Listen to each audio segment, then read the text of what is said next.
Ada or Ardor by Vladimir Nabokov is definitely one of the most difficult books I've ever read. When I first read it a few years ago, it took me a long time to get through it, and I felt like I barely understood it. And even now, I don't feel like I fully understand the book. It takes place on an alternative history of our planet. It takes place on a planet called Demonia, which is like a parallel version of our planet. It's also called Anti-Terra. And Nabokov has this whole history, which in many ways is similar but different. I don't remember exactly the details, but like Russia controls parts of North America. The names are sort of like variations on geographical names that we would be familiar with. They have their own literature, which is like parallel to our literature with authors that are similar. But there's like twists on everything. Like everything is like slightly different. It's like a refracted, distorted lens of seeing the world in this like parallel mirror universe. And on Anti-Terra, on Demonia, people have sort of this kind of psychosis where they can fall into like a psychotic state where they have visions of Terra, and Terra is our planet. And so there's like this collective hallucination going on as people all across the planet are in sort of psychiatric wards and collectively hallucinating our reality. And the main character of our book, the protagonist Van Veen, who we follow through a lot of the book, works in the field of psychology, where he studies this kind of strange phenomenon. In many ways, I feel like it's an example of Nabokov at really the height of his powers, having as much fun as he can. And the cost that you might say of that is a book which is very difficult. You might even say somewhat pretentious. And it follows a relationship between these two characters, Ada and Van Veen, who meet on their family's estate, and they think they're cousins. Ada is soon to be 12, and Van is 14 when they first meet, and they fall in love, and they start this incestuous sexual relationship, which they maintain throughout the course of their lives. And this book follows them throughout the course of their lives. And it ends with sort of the editing of this manuscript that is this book. Van Veen in his 90s, really at the end of his life, curating this document of memory. Ada and Van Veen are like these very precocious, brilliant children. Ada is a master at Scrabble. And there's like a scene where she gets, like all the points, all her tiles. And that's sort of an example of the wordplay and the language. The book is obsessed with language and puns. Every line is like a pun, and the book is written in multiple languages. It drifts in and out of French, for example. Van Veen is obsessed with chess and other intellectual pursuits. They're both very avid readers, of course. In a lot of ways, it reminds me of Remembrance of Things Past or In Search of Lost Time by Marcel Proust. Just a lot of beautiful, flowery kind of descriptions. It's shot through with a deep nostalgia for youth, a very precocious youth. Additionally, there's like this obsession with time. Towards the end of the book, it sort of devolves into kind of like this long essay on the nature of time, which is a strange place to go, obviously, and another reason why this is just such like a strange, difficult book. But to give a sense of that, like reading right from the end now is we're speeding towards the end of these characters' lives, but we're now in this like long, protracted philosophical treatise on time.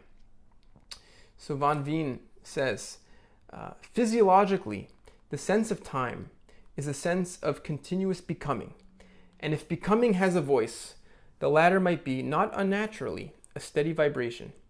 But for log's sake, let us not confuse time with tinnitus, and the seashell hum of duration with the throb of our blood. Philosophically, on the other hand, time is but memory in the making, In every individual life, there goes on from cradle to deathbed the gradual shaping and strengthening of that backbone of consciousness, which is the time of the strong. To be means to know one has been. Not to be implies the only new kind of time, the future. I dismiss it. Life, love, libraries have no future. Time is anything but the popular triptych of no longer existing past, the durationless point of the present, and the not yet that may never come. No, there are only two panels, the past, ever existing in my mind, and the present, to which my mind gives duration and therefore reality. And it goes on like this. The opening section of the book describes this sort of idyllic childhood situation, this sexual awakening of these two very young characters, this incestuous love relationship, which is infinitely passionate. Eventually, after a year or so, they're separating for the first time. And it's a very painful, dramatic moment for our two protagonists. And so Van Veen is pleading with Ada that she needs to be faithful to him until they reunite in the future, because Van Veen, I think, is traveling off somewhere to go to school. He says, "Will you be faithful? Will you be faithful to me?" Ada responds, "You spit, love," said wan smiling Ada, wiping off the P's and the F's. "I don't know. I adore you. I shall never love anybody in my life as I adore you. Never and nowhere. Neither in eternity nor serenity, neither in Lador nor on Terra, where they say our souls go. But, my love, my Van, I'm physical, horribly physical. I don't know, I'm frank. Oh dear, don't ask me. There's a girl in my school who is in love with me. I don't know what I'm saying." "The girls don't matter," said Van. "It's the fellows I'll kill if they come near you. Last night I tried to make a poem about it for you, but I can't write verse. It only begins, Ada, our ardors and arbors, but the rest is all fog. Try to fancy the rest." They embraced one last time, and without looking back, he fled. End quote. And that gives a sense of the kind of the pain of sort of nostalgia and love, which sort of permeates the book. It goes on to describe the way in which they had to hide their love and their relationship, which is obviously illegal and very incestuous. We find out early on in the book that Van Veen is totally infertile, which is super convenient, of course. But they have a secret code that they send back to and forth, and it's very, very complicated. And Nabokov goes into details. He loves this kind of thing, cryptography. Explaining these ciphers that they send back and forth, where they switch letters and they shift letters all across the words depending on how long the word is. He explains, though, unfortunately complications arose. Ada suggested certain improvements, such as beginning every message in ciphered French, then switching to ciphered English after the first two-letter word, switching back to French after the first three-letter word, and reshuffling the shuttle with additional variations. Owing to these improvements, the messages became even harder to read than to write, especially as both correspondents, in the exasperation of tender passion, inserted afterthoughts, deleted phrases, rephrased insertions, and reinstated deletions with misspellings and miscodings, owing as much to their struggle with inexpressible distress as to their overcomplicating its cryptogram. And this is an example of the way Nabokov loves to use sort of like this, the wrestling with the medium of language, and struggling with that medium, and struggling to express things that are getting lost. And that's sort of like a theme that comes up again throughout the book, and I think characterizes perhaps how Nabokov felt about literature in general. There isn't a whole lot of narrative thrust to the book. It's like this memoir. Like I said, similar to Proust a little bit. It just washes over you, it flows. But there is one very, very memorable scene. It's the scene where Van Veen's father, Damon, accidentally visits unexpectedly his son, Van Veen, in his apartment, and finds Ada there as well. and realizes that his son is having an incestuous relationship. This is after all the steps Van Veen has taken to make sure that he gets notice if anyone is coming, and the doorman to warn him so that no one in his family or no one would know about this illegal and taboo relationship. But his father comes in and finds out. He's crying, his father, and he's threatening to disown his son if he doesn't break off the relationship. Eventually, Van Veen, he leaves and he writes a letter to Ada. It's this very dark letter. He says, do what he tells you, meaning basically listen to my father when he says to break off the relationship.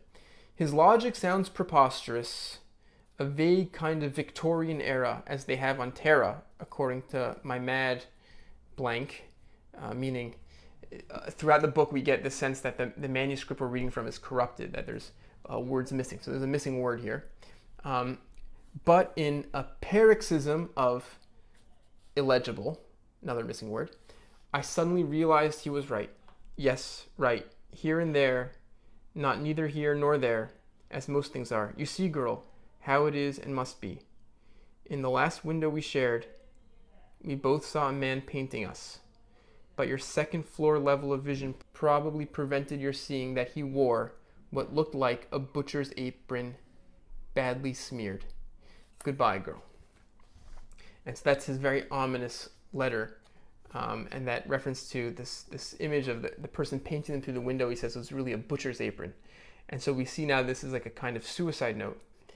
And the text continues. Van sealed the letter, found his Thunderbolt pistol in the place he had visualized, introduced one cartridge into the magazine, and translated it into its chamber. Then, standing before a closet mirror, he put the automatic to his head, at the point of the Petirion, and pressed the comfortably concave trigger. Nothing happened, or perhaps everything happened, and his destiny simply forked at that instant, as it probably does sometimes at night, especially in a strange bed, at stages of great happiness or great desolation, when we happen to die in our sleep, but continue our normal existence with no perceptible break in the faked serialization on the following neatly prepared morning, with a spurious past discreetly but firmly attached behind. Anyway, what he held in his right hand was no longer a pistol, but a pocket comb, which he passed through his hair at the temples. End quote. And so that's the kind of fun that Nabokov is having, and the kind of thing that he's trying to explore and dig at, this forking of time, this forking of realities, the intangibility, the unknowability of the past, the constructedness of the past. And these are all themes that get explored in this very, very unusual way. The last quote I just want to read gives a sense of the way Nabokov is obsessed in this book with layers of time and layers of versions and layers of the text. So the text we're getting is constructed. This is an example of metafiction. It's fiction that's aware of its own constructedness. It's been edited by multiple people. It's illegible at places. There's layers of editors who were working on it. And I'm just going to read this section here, which is sort of like a long editor's note, and just it's so punctuated with parentheses and with brackets and with omissions and missing pieces, and it's sort of Nabokov having fun with the constructedness of texts. Quote, "For the sake of the scholars who will read this forbidden memoir with a secret tingle, they are human, in the secret chasms of libraries, where the chatter, the lays, and the fannies of rotting pornographers are piously kept. Its author must add, in the margin of galley proofs, which a bed-ridden old man heroically corrects, parenthesis, for those slippery long snakes add the last touch to a writer's woes. A few more, bracket, the end of the sentence cannot be deciphered. But fortunately, the next paragraph is scrawled on a separate writing pad page, editor's note. about the rapture of her identity. The asses who might really think that in the starlight of eternity, my, Von Wien's, and her, Ada Wien's conjunction, somewhere in North America, in the 19th century, represented but 1/trillionth of a trillionth part of a pinpoint planet's significance, can bray, ailleurs. The English word would not supply the onomatopoetic element. Old Wien is kind. Because the rapture of her identity, placed under the microscope of reality, which is the only reality, shows a complex system of those subtle bridges which the senses traverse, laughing, embraced, throwing flowers in the air, between membrane and brain, and which always was and is a form of memory, even at the moment of its perception. I am weak. I write badly. I may die tonight. My magic carpet no longer skims over crowned canopies and gaping nestlings, and her rarest orchids. Insert.